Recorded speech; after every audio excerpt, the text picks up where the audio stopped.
And guys, if you have not subscribed my channel yet, please do subscribe my channel. चलो आज हम करने वाले हैं ट्रायंगल्स के कुछ इंपॉर्टेंट क्वेश्चंस। ट्रायंगल चैप्टर मैंने अपने चैनल में मैंने अपनी वीडियोस में आपको समझाया भी है। यस, मैंने आपको सारे चैप्टर्स तो नहीं समझाए क्योंकि अब मेरे को इतना भी टाइम नहीं मिला है, क्योंकि मेरा अभी चैनल अभी स्टार्ट हुआ है। तो अभी मैं आगे चैप्टर्स ना कराकर, क्योंकि आई नो सबका कोर्स सिलेबस कंप्लीट हो चुका है, आई नो कि इस टाइम आपको इंपॉर्टेंट क्वेश्चंस चाहिए, सो अभी आगे और चैप्टर्स अपलोड नहीं कर रही हूँ। I am going to explain you, I am going to give you some important questions of every chapter. Okay, तो आज हम ट्रायंगल्स के कुछ इंपॉर्टेंट क्वेश्चंस करने वाले हैं। अब एक और मैंने वीडियो डाली थी पहले जिसमें मैंने ट्रायंगल्स के इंपॉर्टेंट क्वेश्चंस दिए थे, तो आज हम फिर से बहुत अच्छे क्वेश्चंस हम डिस्कस करने वाले हैं जो कि काफी इंपॉर्टेंट है। बच्चों को थोड़ा सा डाउट्स भी आते हैं इन क्वेश्चंस में। सो पहला क्वेश्चन है साइड BC, देखो फिगर नहीं गिवन इस क्वेश्चन में, ठीक है। तो side BC of triangle ABC is bisected at D. O is any point in AD. पूरा क्वेश्चन पहले मैं रीड करूं, इससे पहले स्टेप बाय स्टेप चलते हैं और फिगर ड्रॉ करने की कोशिश करते हैं, ठीक है। सबसे पहले है side BC of triangle ABC। Triangle ABC चाहिए, ट्रायंगल ABC बना लेते हैं। ये रहा मेरा ट्रायंगल ABC। जो BC वाली साइड है it is bisected at D, यानी BC को दो इक्वल पार्ट्स में डिवाइड कर दिया। किस पॉइंट ने? D ने। आगे O is any point in AD। AD draw करूंगी तभी तो मैं O पॉइंट बनाऊंगी, इसलिए मैंने AD को ज्वाइन कर दिया और वहां पर मैंने O एक पॉइंट ले लिया, ये रहा, ठीक है। आगे चलते हैं। BO and CO produced. BO और CO को प्रोड्यूस करना है तो पहले BO और CO को ज्वाइन तो करो, ठीक है। ये मैंने BO को ज्वाइन करा और ये मैंने CO को ज्वाइन करा, और BO और CO को प्रोड्यूस करना है जो कि कहां जाकर मिल रहे हैं? BO पहला हमने है BO कहां पर? AC पे जाके मिल रहा है, कहां पर? E पर, ठीक है। तो BO को प्रोड्यूस कर दो जो कि AC को जाकर मिल रहा है, कहां पर मिल रहा है? E पर। Okay, now CO produced meet AB at F। CO जो है, अगर मैं CO को प्रोड्यूस करूं वो AB को जाके मिल रहा है F पॉइंट पर। कुछ प्रॉब्लम तो नहीं आ रही है फिगर ड्रॉ करने में? एक एक स्टेप बाय स्टेप चलते रहो, फिगर ड्रॉ करते रहो, है ना। And AD is produced to X so that D is the midpoint of OX। ये बहुत इंपॉर्टेंट है, ध्यान से देखो। AD को X तक प्रोड्यूस करो, AD को आगे तक प्रोड्यूस करो और उसका नाम, पॉइंट का नाम दो X, लेकिन इस तरह से प्रोड्यूस करो कि जो D है वो मिड पॉइंट रहे OX का। मतलब AD को प्रोड्यूस करो, ये मेरा D पॉइंट है, AD को प्रोड्यूस करो X तक, इस तरह से प्रोड्यूस करो कि ये जो OD है ये DX के इक्वल हो, क्योंकि D is the mid point of OX लिखा हुआ है, ठीक है। Prove that AO ratio AX, AO का है ये रहा और AX का है ये रहा, is equal to AF ratio AB, ठीक है। And also prove that FE is parallel to BC। FE के लिए मुझे FE को ज्वाइन करना पड़ेगा, ये रहा, FE को ज्वाइन कर दिया, ठीक है। अच्छा, अब गिवन में मैं लिख सकती हूं, एक तो मेरे को दिया हुआ है BD is equal to DC, क्योंकि ये सबसे पहला पॉइंट ये था कि BC is bisected at D, ठीक है। अच्छा, एक दिया हुआ है D is the mid point of OX, यानी मैं लिख सकती हूँ OD is equal to DX, ये भी लिख सकती हूँ, ठीक है। जो प्रूफ में है मेरा, एक तो AO upon AX is equal to AF upon AB and FE is parallel to BC। ये मेरे को दो चीजें प्रूव करनी है। कंस्ट्रक्शन में ये बहुत इनकम्प्लीट सी फिगर लग रही है, मैं ज्वाइन कर रही हूँ BX को और CX को, ज्वाइन BX एंड CX, ठीक है। BPG लगाने के लिए मेरे को क्या चाहिए होता है? दो लाइंस पैरेलल चाहिए होती हैं, जो कि यहाँ पर अभी मेरे को नहीं दिखाई दे रही कोई भी, है ना। तो अभी मैं क्या करने वाली हूँ, देखो, अगर मैं क्वाड्रिलेटरल क्या होता है? फोर साइडेड फिगर होती है, तो BOCX एक क्वाड्रिलेटरल है because it is a four sided figure, right. तो मैं लिख रही हूं इन क्वाड्रिलेटरल BOCX, BD DC के इक्वल है, गिवन है। OD जो है वो DX के इक्वल है, वो भी गिवन है ना। जो BD है वो DC के इक्वल है, जो OD है वो DX के इक्वल है। तो ये है क्या चीजें? क्वाड्रिलेटरल OCXB में जो OX है और जो BC है, they are the diagonals of the quadrilateral.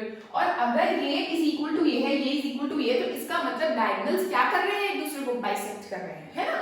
तो therefore diagonals bisect each other, ठीक है? और जब किसी क्वाड्रिलेटरल में डायगोनल्स बाइसेक्ट करते हैं each other, then that quadrilateral becomes a parallelogram, right? So therefore BOCX is a parallelogram, ठीक है? ये एक पैरेललोग्राम बन गया। जब ये पैरेललोग्राम बन गया, मैं क्यों कर रही हूँ? मैं इसलिए कर रही हूँ यार, क्योंकि मेरे पास तो कोई दो साइड्स पैरेलल है ही नहीं। और जब ये पैरेललोग्राम बन गया, तो इसका मतलब अब मैं ये लिख सकती हूँ कि this line is parallel to this line, यानी BX is parallel to CO, ठीक है? And this line is parallel to this line. CX is parallel to BO. ठीक है? अब देखो, अगर BX CO के पैरेलल है, तो जो BX है वो पैरेलल होगी इस पूरी लाइन के, क्योंकि CO को ही प्रोड्यूस करूं तो FC बनता है ना? और अगर BX FC के पैरेलल है, तो जो BX है वो FO के पैरेलल होगी। वही वाली लाइन है ना? तो जो BX है वो FO के पैरेलल होगी। बस ये चाहिए था मुझे। अभी पता चलेगा क्यों करा मैंने, ठीक है? अब आते हैं इस पे। CX जो है वो BO के पैरेलल है। CX यानी ये वाली लाइन किसके पैरेलल है? BO के पैरेलल है। तो जो CX होगी वो BE के पैरेलल होगी, ठीक है? तो यानी जो CX होगी वो EO के पैरेलल होगी, ठीक है? तो जो CX है वो EO के पैरेलल होगी। बस ये मेरा फर्स्ट और ये मेरा सेकंड, मेरे को ये चाहिए था, ठीक है? नाउ अगर मैं ट्रायंगल कंसीडर करूं ABX, कौन से ट्रायंगल? ये रहा, ये है ना मेरा A, ये X है, ये B है, ठीक है? और हमारा ये BX है और ये मेरा इस तरह से यहाँ पर OF है, और मैंने ये प्रूफ कर दिया है कि जो BX है वो FO के पैरेलल है, ये रहा, ठीक है? तो मैं ट्रायंगल कौन सा ले रही हूँ? ट्रायंगल ABX ले रही हूँ। I have proved कि FO is parallel to BX from first। जब मेरे पास पैरेलल लाइंस आ चुकी हैं तो मैं BPT फॉर श्योर लगा सकती हूँ। अभी तक मैं इसलिए नहीं लगा पा रही थी क्योंकि मेरे पास पैरेलल लाइंस नहीं थी, इसलिए अभी तक ये सारा जो काम किया है, तामझाम जो किया है, वो क्यों किया है? क्योंकि पैरेललोग्राम प्रूफ करने से मेरे पास दो पेयर ऑफ पैरेलल लाइंस आ गए, और अब अगर ये आ गए तो I can very easily apply BPT, ठीक है? तो by basic proportionality theorem, that is by BPT, मैं ये लिख सकती हूँ कि AF upon FB, है ना? ऐसे लिखते हैं ना, AF upon FB is equal to A upon OX। लेकिन अगर मैं टू प्रूव में देखूं तो AF upon FB ना प्रूव करके उन्होंने क्या मांगा मुझसे? AF upon AB। तो उसी फॉर्म में लिखते हैं। AF upon FB नहीं लिख रही मैं, AF upon AB लिख देती हूँ, ठीक है? AF upon AB, अगर मैंने AF upon AB लिखा है तो इधर भी वही चीज लिखूंगी ना, AO upon AX। तभी मैं बोलती हूँ एवरी टाइम कि जो टू प्रूव करना होता है उसको बार बार देखते रहा करो, ठीक है? ताकि हमें मतलब पता चलता रहता है कि अभी मुझे क्या करना है। चलो अभी आया, आगे चलते हैं। अभी मैंने ट्रायंगल उठाया था ABX, अब मैं उठा रही हूँ ACX। कौन सा? ये रहा, ये इस तरह से, ये मेरा A है, ये मेरा X है, ये मेरा C है, ठीक है? और ये मेरा CX जो कि मैंने पैरेलल प्रूफ कर दिया है किसके? EO के। ये देखो CX is parallel to EO, ये मैं पैरेलल प्रूफ कर चुकी हूँ, ठीक है? तो मैं in triangle ACX EO is parallel to CX from second, so by BPT क्या लिख सकती हूँ मैं? AE upon EC, sorry AE upon AC, क्योंकि मैं यहाँ पर भी मैंने ऐसे किया था, AF upon AB, तो AE upon AC is equal to AO upon AX, ठीक है? अब देखते हैं हमें प्रूफ क्या करना था। AO upon AX is equal to AF upon AB, जो कि मेरा यहीं पर ही प्रूफ हो गया, यहाँ पर, ठीक है? फिर भी इस क्वेश्चन को मैंने आगे क्यों बढ़ाया? क्योंकि मेरे को प्रूफ करना था सेकेंड पार्ट, ठीक है? पहला पार्ट ये हो गया प्रूफ, ये, ठीक है? अब सेकेंड पार्ट प्रूफ करने करने के लिए मैं क्या करूंगी, इसको मैं थर्ड मान रही हूं और इसको मैं फोर्थ मान रही हूं, and from third and fourth मेरा क्या आया, देखो ये मैं ट्रायंगल्स अब इरेज कर देती हूं, फ्रॉम थर्ड एंड फोर्थ, ये देखो a upon ax सेम है, तो मैं लिख सकती हूँ af upon ab is equal to ae upon ac,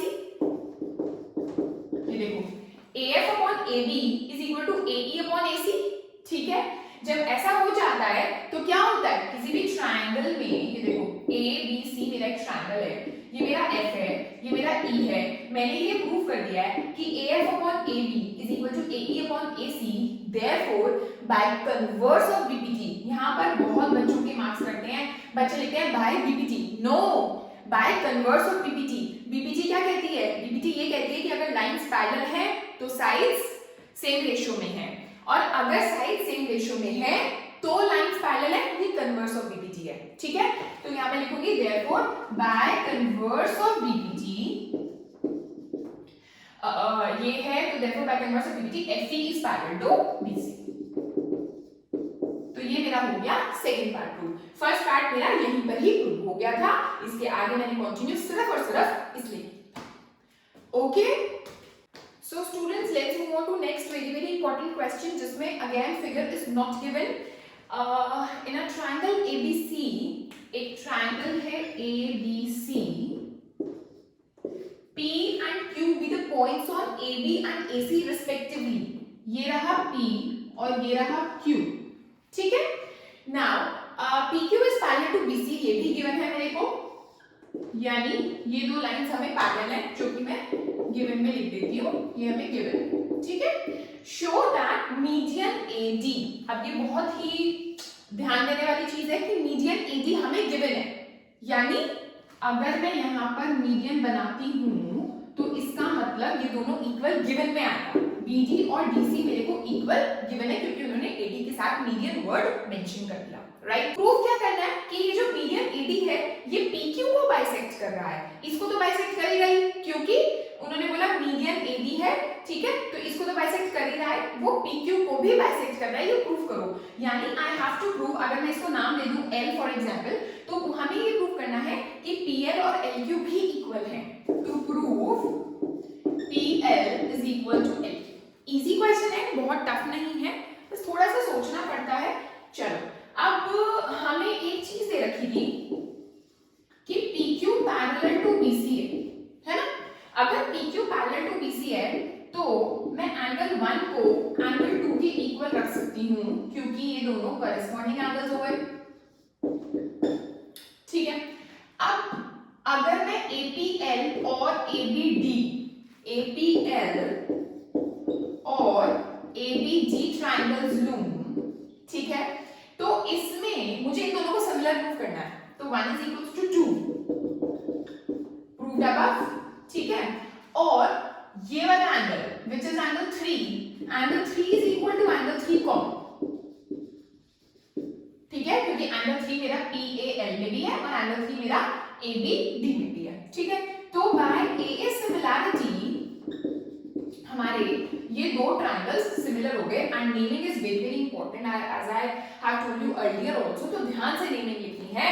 अगर मैं PAL लिख रही हूं पहले वाले ट्रायंगल का नाम, तो मैं दूसरे वाले ट्रायंगल का नाम बहुत सोच के लिखने वाली हूँ। P जो है वो किसके इक्वल है, B के, तो जहां पर P है वहां पर मैं B लिखूंगी, जो A है वो कॉमन है, सो जहां पर A है वहां पर A ही आएगा, और तीसरा क्या बचा ना, BAD, तो यहाँ पर आ गया D, ठीक है। अब ये सब क्यों किया मैंने, क्योंकि देखो अब मैं प्रोपोर्शनल वाली साइड से लिख सकती हूँ। क्या लिखूंगी मैं, एक तो मैं लिखूंगी, मुझे PA से मतलब नहीं, कुछ नहीं होने वाला PA से, मैं लिखूंगी PL, यानी ये वाला PL और BD, PL क्योंकि मुझे PL, देखो यहाँ पर PL से मतलब है मेरे को, है ना, PL और BD भी मेरा यूज में आ सकता है ना, तो PL upon BD is equal to, और कौन सा लिखूं मैं, AL और AD ना। अब मैं लेती हूं ट्रायंगल्स दूसरी वाली साइड के, जो कि है ALQ और ADC, है, इसमें भी इन द सेम वे ये जो एंगल 4 है ये एंगल 5 के इक्वल है करेस्पॉन्डिंग एंगल्स, ठीक है, और जो एंगल 6 है वो एंगल 6 के इक्वल हो गया कॉम।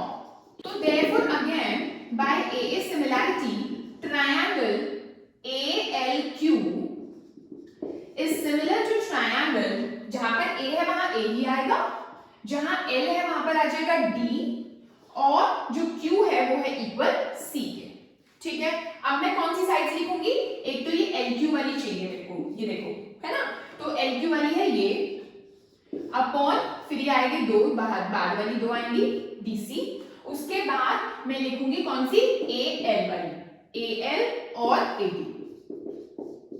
AL और AD का कोई काम नहीं है बट इसलिए लिखी क्योंकि अगर मैं फर्स्ट और सेकंड को कंपेयर करूंगी तो AL और AD मेरे कॉमन है ना, इधर भी आ रहा है और उधर भी आ रहा है, तो अगर मैं फर्स्ट और सेकंड को कंपेयर करती हूं तो from first and second AL और AD कॉमन है, तो इसलिए PL upon BD is equal to LQ upon DC लिख सकती हूं, ठीक है। बट ध्यान देने वाली ये बात है यहाँ पर कि BD और DC तो मेरे इक्वल है, BD और DC मेरे इक्वल है ना, तो मैं लिख सकती हूँ but BD is equal to DC, so PL upon BD की जगह DC ही लिख दिया मैंने, तो DC से DC मेरा कैंसिल आउट हो गया, बचा क्या PL is equal to LQ, जो कि मेरे को प्रूव करना था, PL is equal to LQ, मेरे को यही तो प्रूव करना था कि जो AD है वो PQ को भी